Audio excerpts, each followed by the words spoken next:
Bienvenue sur Reset ton assiette, le podcast qui déconstruit avec vous la diet culture et toutes les injonctions liées à notre apparence et à notre assiette. Je m'appelle Juliette, je suis détentrice du compte The Last Quiche sur Instagram, où je dénonce la culture des régimes et où je parle également d'alimentation intuitive, une approche thérapeutique à laquelle je suis officiellement formée par les fondatrices. Je suis ravie de vous avoir sur mon podcast et je vous souhaite une très bonne écoute. Bonjour à tous, je suis très contente de vous retrouver dans ce nouvel épisode où je vais aborder la question du corps, notamment le rapport au corps. Parce que voilà, je parle d'alimentation intuitive, je parle de culture des régimes, notre vision faussée qu'on a de notre corps, le fait qu'on voit notre corps comme ennemi, etc. Et du coup, je me suis dit, pourquoi pas faire un épisode sur le rapport au corps. Qu'est-ce qu'un rapport au corps plutôt serein, je dirais ? Qu'est-ce qu'un rapport au corps qui serait plus apaisé, qui serait éloigné de la culture des régimes, et aussi quelques pistes, je dirais, pour améliorer votre rapport au corps, car c'est quand même le nerf de la guerre, le rapport au corps. C'est aussi ça, par exemple, qui peut déclencher une envie de régime, une envie de perte de poids, une envie d'implémenter des comportements pour changer son apparence, etc. C'est souvent parce que on part d'une image corporelle qui est assez troublée, et du coup on est tenté, entre guillemets, de la corriger, et donc en fait, voilà, c'est ce rapport au corps qui est à la base troublé, qui va en fait dégrader notre rapport à notre alimentation, etc. Bref, je vais vous parler de tout ça, je vais vous parler du rapport au corps, un peu comment je le vois, comment en alimentation intuitive aussi on voit notre corps en fait, tout simplement aussi. Bref, je pense que c'est un bon programme, donc prenez votre petit thé, votre café, votre chocolat chaud, rejoignez-moi tout de suite. Je vous rassure, cet épisode n'est pas là pour vous imposer une vision d'un rapport au corps unique, mais plutôt vous donner des pistes un peu de voir en quoi un rapport au corps peut-il être troublé et en quoi on peut l'apaiser et aussi comment on voit en fait son corps, comment on peut voir son corps d'une manière plus sereine. Et ce que je voulais vous dire d'abord pour commencer, c'est que souvent on a l'impression en ce moment, etc., qu'il y a beaucoup d'injonctions à s'aimer, à aimer son corps. Comme si en fait notre corps, on était obligé de soit l'aimer ou le détester, il n'y avait pas d'entre-deux. Et que du coup, si tu le détestes, t'es dans la culture des régimes, parce que c'est la culture des régimes qui nous apprend à détester notre corps, etc., tout ça. Mais du coup, si tu rejettes la culture des régimes, t'es limite obligé d'aimer ton corps en mode ouais, on est tous contents de notre corps, c'est super et tout. Franchement, je vais vous le dire honnêtement, on n'attend pas de vous que vous aimiez votre corps. En fait, aimer son corps, c'est quand même très dur dans notre société, etc. C'est très dur parce que souvent on a un rapport à nous-mêmes qui est quand même assez exigeant. Et du coup, aimer son corps, ça peut paraître énorme en fait. Surtout quand on part d'un point A qui est je n'aime pas mon corps, je veux changer, je veux perdre du poids, etc., etc. Et donc du coup, c'est clair que tu vas pas passer d'une détestation de toi-même, ou au moins d'un rapport hostile à toi-même, à ton corps, à tout d'un coup un rapport en mode « Oh bah c'est bon, moi mon corps je l'aime, je le chéris, je lui fais des massages tous les jours avec de l'huile de jojoba. » Non. Et de toute manière, c'est pas ça que on entend en fait quand on parle d'un rapport au corps apaisé. Je dirais que pour moi, un rapport au corps serein, donc c'est pas forcément tomber dans cet extrême entre guillemets d'aimer, même si bien évidemment on peut s'aimer et quelqu'un qui s'aime, je dirais trop bien. Mais s'aimer, ça peut être quand même une grosse marche, je dirais, dans l'escalier. C'est limite, t'as sauté plusieurs marches carrément. Et du coup, je dirais, au lieu de se dire, je vais aimer mon corps, je dois aimer mon corps, plutôt dire, je vais respecter mon corps. Et en fait, le respect du corps, je trouve que c'est ça aussi qui guide l'alimentation intuitive, parce qu'au final, c'est un peu ça, le but, c'est de respecter son corps, de respecter ses signaux, ses envies, donc là je parle d'un point de vue alimentaire, mais c'est aussi respecter ses besoins physiologiques, donc il y a la faim, mais il y a aussi le sommeil, etc., le repos, tout ça, ses besoins de mouvement, etc. Tout ça, en fait, c'est le respect du corps, c'est-à-dire, il vous exprime un besoin, et vous l'entendez, et vous essayez de l'écouter, et de faire en sorte que ce besoin soit satisfait. Même si, bien sûr, on n'est pas à la dictature des besoins du corps, mais c'est un peu sur cet aspect-là qu'on vous conduit un peu en alimentation intuitive, qu'on vous guide, c'est d'arriver à un point où vous respectez votre corps, ou du moins vous êtes dans une démarche de respect, et de se dire, voilà, j'ai un besoin, j'y réponds, ça me fait du bien, ok, on réitère, et petit à petit, le rapport au corps devient un peu plus serein parce qu'il y a une relation un peu de confiance, de respect mutuel, et que du coup, voilà, c'est un respect auquel on veille, qu'on nourrit constamment. Et en fait aussi, une autre idée que je voulais vous dire, c'est que en fait, votre corps, donc du coup, vous n'avez pas besoin de l'aimer, vous avez juste besoin, entre guillemets, de le respecter, et puis en vrai, c'est un peu la base de la vie, c'est respecter son corps, sinon on meurt, hein. Sorry guys, je vous rappelle ça. Mais en tout cas, voilà, c'est plutôt le respect.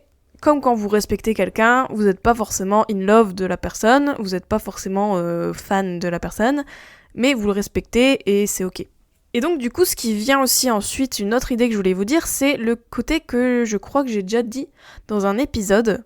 Je le sais parce que mon copain, il a écouté mon épisode et il m'a dit ah, c'est très fort ce que tu dis en disant que le corps est un moyen d'intermédiation. Je crois que je l'ai dit dans l'épisode sur le poids. Je pense, mais à la louche, je crois que c'est ça.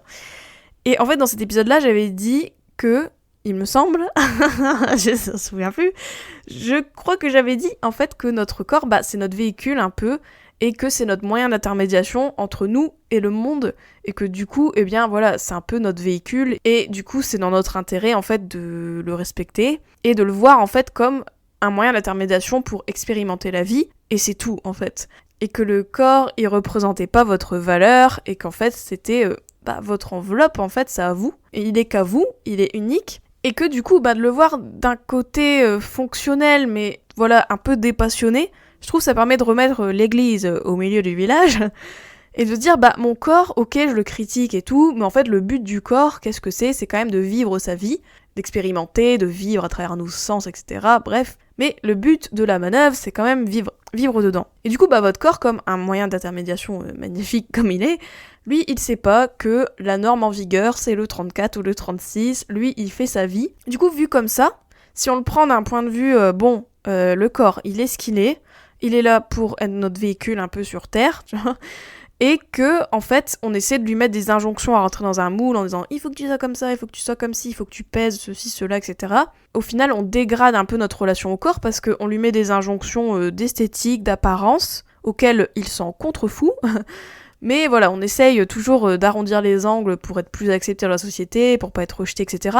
Mais du coup, ce côté-là, c'est ça qui fait que notre relation au corps, elle est plus en plus hostile, parce que on n'est pas à l'aise avec l'image qu'il renvoie, avec ce qu'il est, avec son apparence, et du coup, c'est ça qui fait le lit d'une relation de plus en plus dégradée à son corps. Du coup, pour reprendre ma première idée où je vous parlais du respect, c'est tout à fait ça en fait, voir votre corps comme juste votre véhicule, votre chair, on va dire, c'est vous matérialisé, quoi, c'est votre enveloppe. Vous en avez une, elle correspond pas au standard, ça, on s'en fout un peu, on s'en fout dans la limite de la grossophobie, etc. Mais on s'en fout, en vrai, un peu s'en foutre. Et surtout, le but, c'est d'expérimenter la vie, et une bonne relation au corps, c'est le voir comme, justement, ce véhicule-là qu'il faut respecter, dont il faut prendre soin pour vivre une vie pleine et dans laquelle on s'épanouit pour faire et vivre toutes les choses qu'on souhaite vivre dans notre vie. Voilà, je crois que j'ai dit 15 fois le mot vivre, vivre. Les joies du podcast. De toute façon, je crois que le mot corps et le mot rapport, je pense que je vais le dire 15 fois. Je pense que vous pouvez faire un petit bingo aussi de toutes les fois où je vais dire corps dans cet épisode. Mais du coup, c'est à ça que ça sert un corps. Et du coup, vu comme ça, un peu vraiment dépassionné, c'est le mot, c'est... c'est sans sentiment forcément fort, donc respect, pas forcément amour, et bien du coup, ça peut poser les bases en fait d'un rapport au corps qui est un peu plus serein. Et d'ailleurs, en parlant de ça, en parlant du fait que voilà, on voit ça comme un moyen d'intermédiation, voilà, il est ce qu'il est, le corps, ça rejoint le mouvement un peu de body neutrality, auquel j'adhère assez dans l'idée. Alors, le body neutrality, si vous voulez savoir ce que c'est, je vais pas vous le dire. Non, La meuf, elle fait un podcast, elle veut pas expliquer les termes et tout. Non, si, je vais tout vous expliquer, je vais vous expliquer en 15 lignes. Donc, vous savez qu'il y a le body positivity. Pour ça, je reviendrai un peu dessus dans un autre épisode, parce que c'est très touchy, le body positive. Mais... en fait, le body positive, ce que beaucoup de gens ont cru percevoir du mouvement, c'est que on disait « aimez-vous comme vous êtes, nana, etc. » Et du coup, en fait, on montrait son corps de diverses formes, diverses tailles, etc. En mode « on peut montrer son corps, on n'a pas de complexe, etc. Les complexes, c'est nul et tout. » Soit, mais surtout, en fait, le problème un peu de la démarche de montrer son corps, de dire « j'accepte mon corps et tout », c'est beaucoup montrer encore notre corps en fait. Même si on le voit de manière positive entre guillemets, même si on le voit d'une manière apaisée, en mode wouhou, trop cool et tout, ok, pourquoi pas célébrer notre corps, hein, j'ai aucun mal à ça. Mais ça contribue quand même au fait qu'on est défini par notre corps, que notre corps, il doit prendre de la place, qu'on doit le voir en photo partout, qu'on doit se prendre en photo nous-mêmes, et si t'aimes pas te prendre en photo toute nue, bah c'est limite que t'aimes pas ton corps et tout. Enfin, vous voyez un peu je pense que ce qui a été perçu du mouvement, même si c'était pas forcément le but de la base, mais bon, bref, voilà. C'est que on s'est dit, voilà, c'est quoi cette injonction à aimer son corps et tout, et c'est quoi aussi cette injonction à montrer son corps tout le temps, voilà. Et en fait, du coup, on est revenu sur un concept qui est le body neutrality, c'est-à-dire être neutre par rapport à son corps, c'est-à-dire se dire, voilà, enfin, on va arrêter de montrer son corps, en fait, notre corps, bah, il est ce qu'il est, ok, et voilà, en fait, c'est juste un corps, et il n'y a pas besoin non plus de prendre des photos tout le temps de son corps, et tout, etc. Enfin, on a un peu soupé du corps, quoi. En gros, on est plus que ça, on est plus qu'un corps, et du coup, bah... Et justement, en parlant de ça, eh ben, on va arrêter de trop montrer son corps, et d'être plus neutre, c'est-à-dire, bah, ne pas dire forcément je l'aime et tout, et aussi ne pas le détester, en fait. Ça va dans les deux sens, quoi, dans les deux extrêmes. Mais de dire, bah voilà, j'ai le corps qu'il est, j'ai pas forcément besoin de le prendre en photo, de le montrer tout le temps, de le mettre au centre de ma vie. Mais juste, voilà, c'est juste mon corps, point. Comme il y a mes cheveux, comme il y a mon chat, bref. C'est un truc dans ma vie, mais voilà. Je sais pas si c'est les bonnes comparaisons. On s'en fout. Bref, du coup, c'est pas qu'on s'en fiche de notre corps, parce qu'au final, on le respecte quand même. Donc notre corps, bien évidemment, il est quand même au centre de notre vie, parce que c'est notre véhicule, entre guillemets. Mais on n'est pas là non plus à forcément se forcer, entre guillemets, à vouer une passion pour lui, à le prendre en photo sur toutes les coutures, à faire un compte Instagram dédié, etc. Vous voyez le délire. En fait, pas toujours se ramener à la question du corps, parce qu'on est bien plus que ça. Et du coup, je trouve que cette posture de respect, de body neutrality, de voir notre corps comme un véhicule, etc., ça permet en fait de voir notre corps d'une manière plus fonctionnelle, détachée de l'apparence, et donc en fait ça nous enlève quand même cette charge un peu, cette pression qu'on a par rapport à notre apparence en disant oui, mais il faut que je fasse ça pour que mon corps il ressemble à ça, etc. En fait ça neutralise un peu tout ça, en disant ouais, ok, tu ne ressembles peut-être pas au standard, tu ne ressembles peut-être pas à l'idéal, mais au final, est-ce que c'est ça l'important ? Pas forcément. Et du coup, en fait, vu comme ça, bah, ça permet de vraiment prendre soin de soi, de prendre soin de son corps parce qu'on le respecte, parce qu'on le chérit pas forcément comme on veut, en fait, mais qu'on a cette latitude-là en se disant, bah, mon corps, je le traite plus en ennemi. C'est pas forcément mon grand ami de la folie, que je me regarde en mode avec des petits cœurs et tout, mais voilà, j'accepte plus comment je suis, je me respecte, je respecte mon corps, je lui achète des vêtements qui lui vont, je le lave, je le masse si j'ai envie, enfin voilà, chacun fait ce qu'il veut avec son corps, quoi. Bref, mais du coup, on honore ses besoins, on honore ses envies par rapport à son corps, et voilà, et c'est ça qui est important à mon sens pour avoir vraiment un rapport au corps apaisé, c'est de voir en fait les besoins qu'on a, parce que des fois c'est pas évident hein, de se rendre compte des besoins que notre corps exprime, parce que comme je vous l'avais dit dans un épisode, je crois, on a souvent tendance à taire nos besoins, même nos besoins de sommeil, de repos, etc.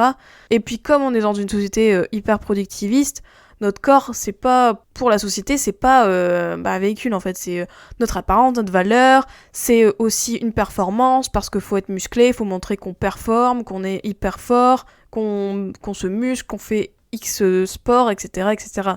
Et qu'on est toujours à 100%, à fond les ballons, et que notre corps, en fait, il est un peu notre esclave, entre guillemets. On fait tout ce qu'on peut. Bref, donc la société productiviste, elle veut toujours que notre corps, c'est notre valeur, notre instance de performance, etc. Et en fait, je trouve que du coup, respecter son corps, c'est aussi aller à l'encontre de toutes ces injonctions-là, d'être à fond, d'être sans repos, d'être hyper tout le temps énergique, d'être tout le temps en train de plier un peu notre corps à nos exigences à nous, etc., aux exigences de la société. Et du coup, se détacher de tout ça, ça permet de poser les bases du coup d'un rapport au corps un peu mieux, un peu plus sympa. Donc du coup, comme je disais, donc se détacher de ces injonctions-là, de toutes les injonctions de la société, que ce soit l'apparence, performance, etc., ça permet vraiment de se remettre au centre, d'identifier les besoins qu'on a, les envies qu'on a, etc. Et surtout, ça permet de se détacher de la croyance que votre corps, c'est quelque chose que vous êtes forcément obligé de corriger. Parce que si on analyse le vocabulaire un peu utilisé par rapport à notre corps dans la société, c'est beaucoup, on a des imperfections. Soi-disant, il y aurait une perfection qui existe, on se demande où, mais voilà, donc on a des imperfections. On doit corriger ces imperfections. Rien que le maquillage, par exemple, pour les femmes, c'est beaucoup ça, c'est beaucoup un correcteur, anti-imperfection, un truc anti-bouton, anti-point noir, anti-bidule, bref, toujours des trucs, quoi. Anti-cellulite, anti-nanana, anti-ceci, anti-peau d'orange, nanana, bref. Et du coup, on a l'impression que notre corps, c'est un chantier, et que, en fait, il est un peu nul, en fait, parce que on est toujours obligé de le corriger, on est toujours obligé de le remettre dans le droit chemin, parce qu'il se laisse aller, parce que Nani est un peu chiant, quoi, du coup. Et en fait, c'est vraiment ça les croyances, je trouve, liées au corps. C'est notre valeur, etc. Bref, mais surtout, c'est un truc, on doit tout le temps travailler dessus. Comme si notre corps, c'est un chantier, c'est un chantier permanent. Et on remet du goudron, et au machin, et trucs. On essaie de cacher les trous, on essaie de faire le cache-misère tout le temps. On enlève les poils parce que c'est pas bien, etc. Bref, notre corps, en fait, à l'état naturel, il est pas accepté. Il est pas accepté dans notre société, ça c'est clair. Mais du coup, c'est pas évident de nous-mêmes l'accepter, parce qu'on a toutes ces croyances erronées sur le corps, on a toutes ces croyances de je suis imparfaite, je dois faire ça pour changer, je dois être en constante optique de changer mon corps, parce que franchement, je suis sûre, t'arrives dans une conversation avec tes copines, et qu'elles disent oui, moi je dois changer mon corps, oui, moi j'aimerais bien perdre 3 kilos, oui, j'aimerais bien faire ci, ça, etc. Si toi t'arrives et tu dis, moi mon corps je veux pas le changer, je pense que t'as toutes tes copines qui se retournent en disant, mais quoi ? Mais quoi ? Comment ça, ne pas changer ? Tu estimes être parfaite ? Mais non, c'est pas vrai. Puis limite, ils vont te trouver des défauts, presque, tu vois. Et en fait, limite, t'es obligé de trouver des défauts, entre guillemets. T'es obligé de croire que t'as des défauts, et qu'en fait, ton corps, à l'état naturel, il est mauvais, il est mal, il est sale, il est moche, etc. Et qu'on doit sans cesse se plier aux injonctions toute notre vie. Et bien évidemment, je vous dis pas ça pour dire ouais, les injonctions, on va jeter aux orties, ne nous épinons plus, etc. Je me doute bien que on est dans une société, c'est pas évident d'arriver là en disant bah non mais c'est bon, mes poils je les épile plus, etc. Vous voyez tout ça, enfin c'est pas non plus l'injonction à ne plus avoir d'injonction. Enfin, vous voyez un peu la mise en abîme, mais c'est un peu ça. Et ce que je veux vous dire par là, c'est qu'en fait, prendre conscience de tout ça, se dire, mais punaise, je suis quand même dans une société qui arrête pas de m'emmerder en disant, ton corps, faut que tu fasses ça, t'as des défauts, t'as des imperfections, tout ça. Déjà, ça permet de déculpabiliser quand nous-mêmes on est exigeant avec notre corps, quand nous-mêmes on est critique. Parce qu'on les critique. Même quelqu'un qui, soi-disant, aime son corps, etc., même quelqu'un qui est dans une démarche d'acceptation ou d'amour de soi, il y a forcément des jours, où il y a forcément des moments où on va un peu se critiquer, où il y aura des pensées automatiques de critique qui vont venir, c'est obligé limite. La personne qui dit qu'elle n'en a pas, je la crois pas. Voilà. Donc viens me voir la personne, hein. Tu vas me dire, je suis sûre que non. Du coup, ça enlève la culpabilité quand même d'avoir cette approche-là par rapport à son corps, te dire c'est comme ça qu'on m'a appris, c'est comme ça qu'on a été conditionné, et que du coup c'est normal aussi que j'ai ces pensées critiques, et faut pas que je me flagelle en mode faudrait vraiment que j'aime mon corps, je suis vraiment nulle quoi. On va pas tomber dans ce truc-là non plus. Je le répète, votre valeur c'est pas votre corps. Votre corps, il est là juste pour faire votre vie, en fait, vous permettre d'expérimenter la vie. Vous n'avez pas d'imperfection à corriger parce que vous êtes juste, un corps. Votre corps, il est ce qu'il est. Et c'est la société qui nous met des idées en mode notre corps à naturel, etc. On a 50 millions de trucs à faire. Après, c'est un business, hein, ça je l'ai pas dit, mais forcément, il y a des sous derrière. Hein. Si tu penses que t'as rien à faire et que ton corps est bien comme il est, je pense qu'il y a un paquet de fric qui se perd. Hein. Je pense qu'il y a une perte dans leur business, hein, entre l'épilation, les trucs anti-cellulite, les machins, les maquillages, les trucs, voilà. En fait, si vous voulez, ce qui peut être aussi utile, c'est d'identifier justement les pensées critiques que vous avez envers votre corps et d'essayer de trouver des pensées alternatives qui sont plus bienveillantes envers votre corps, en fait. C'est vraiment la bienveillance que je vous appelle à avoir envers votre corps. Ça rejoint l'idée de respect. C'est vraiment le côté, votre corps, il est ce qu'il est. C'est un petit animal auquel vous devez prendre soin. En fait, vous êtes comme vous êtes et toutes les idées qu'on vous a mises en tête en mode il faut que tu changes, il faut que tu sois comme ça, en fait, c'est faux. C'est faux. C'est des croyances, c'est des injonctions extérieures. Mais en réalité, vous n'avez pas besoin de changer. Vous êtes très bien comme vous êtes maintenant. Ne changez plus. Bon, après, bien sûr, on change dans la vie, le cours des choses, mais vous n'avez pas besoin vous-même d'instaurer des changements, d'opérer des changements pour vous conformer à des injonctions, à des idéaux, qui sont très loin de la réalité. Et de vous dire, en fait, vous êtes comme vous êtes. Ok, je suis comme ça. Et si ça plaît pas à quelqu'un, eh bien j'ai envie de dire, voilà, qu'il aille se faire cuire un œuf. Donc j'espère que cet épisode vous a permis de vous donner des clés un peu d'un rapport au corps plus serein. Donc du coup de respecter votre corps, de voir votre corps comme un moyen d'intermédiation, de voir votre corps d'une façon plus neutre, de ne pas vous définir aussi uniquement que par votre corps, et surtout de prendre conscience que toutes les pensées, les critiques que vous avez envers vous-même, elles vous ont été apprises, et que c'est possible de s'en détacher. C'est très dur, c'est quand même dur, mais voilà, on progresse tous ensemble, et je trouve que c'est quand même hyper libérateur d'avoir ce rapport au corps-là, plus neutre, plus dépassionné, plus bienveillant, plus respectueux, et voilà, c'est tout un cheminement. J'espère que cet épisode t'a plu. N'hésite pas à le partager et à lui laisser une super note sur les plateformes si c'est le cas. Vous pouvez toujours me retrouver sur mon compte Instagram TheLastQuiche. Je vous dis à très vite pour un nouvel épisode de Reset ton assiette. Ciao.